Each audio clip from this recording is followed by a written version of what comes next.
Calvin's Commentary on the Epistle of James, Chapter 1, verses 13 to 17. Go to now, ye that say, Today or tomorrow we will go into such a city, and continue there a year, and buy and sell and get gain. Whereas ye know not what shall be on the morrow. For what is your life? It is even a vapour that appeareth for a little time, and then vanisheth away. For that ye ought to say, If the Lord will, we shall live, and do this or that. But now ye rejoice in your boastings. All such rejoicing is evil. Therefore, to him that knoweth to do good, and doth it not, to him it is sin. Verse 13. Go to now, etc. He here condemns another kind of pride, namely, that most men with confidence determine what they will do, whereas they ought to rely on the providence of God. They adjust their schemes for a long time to come, as if they had a series of years at their own command, while they are not even certain of a single moment. Solomon also ridicules this foolish boasting when he says, Proverbs 16:2, All the ways of a man are clean in his own eyes, but the Lord weigheth the spirits. But it is very foolish in us to pretend to execute what we ought not even to pretend to utter. James inveighs not so much against their form of speaking in itself as against want of thought, that men, forgetful of their own infirmities, express themselves with such arrogance. For it may so happen that the godly who think humbly of themselves and acknowledge their steps to be directed according to the will of God, nevertheless may say that they will do this or that without restriction. It is indeed right and profitable, when we promise anything relating for the time to come, to accustom ourselves to these modes of expression, if the Lord will, or if the Lord permits. But the use of this religious form of expression is not to be understood in such a sense as if it implied that the person omitting it were guilty of any impiety by such neglect. For we frequently read in Scripture that the holy servants of God have spoken of future things unconditionally, while at the same time they both well knew and remembered their own inability to accomplish anything without the divine permission.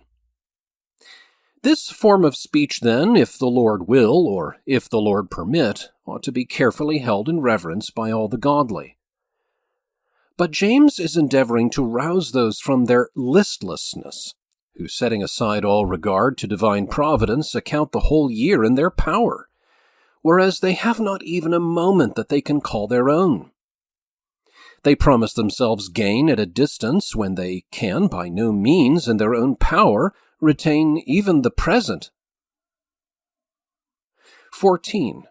For what is your life, etc. By many other arguments he might check this foolish freedom of projecting, for we see how God daily disappoints those haughty men who flatter themselves that they have power to accomplish anything, however great and magnificent. He is content, however, with this one argument. What is your life? Who can promise on it tomorrow? Will you, when dead, accomplish what you now so confidently determine? For the presumption of the man who thinks on the shortness of life will easily be restrained from extending his projects too far. Yea, 'tis not on any other account that profane men so much indulge themselves, as because they forget that they are men.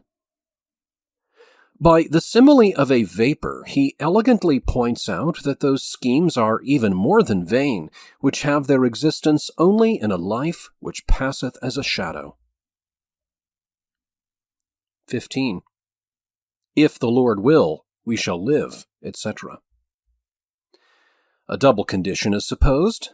If we shall live so long, and if the Lord shall permit, for many things may intervene to overturn whatever has been purposed by us, as the events of futurity are concealed from us. He does not mean the will of God which is expressed in his law, but the counsel of his will, according to which he ruleth over all. 16. But now ye rejoice in your boastings, etc. From these words we may collect that James means to reprehend something more than inconsiderateness in speaking. Ye glory in your boastings, namely, that while they deprived God of his authority, they were, nevertheless, pursuing their own pleasures.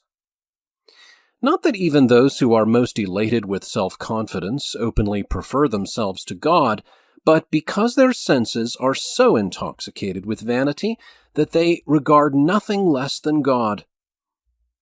And because such admonitions are usually received by profane men with contempt, or they generally return such answers as the following, that they know such things sufficiently well already and do not want such admonitions, he retorts upon them the knowledge in which they gloried, declaring that on this account their sins were the more grievous, because they sin not through ignorance, but in contempt. This audio recording was read by Michael Ives. I hope you found it enlightening and edifying.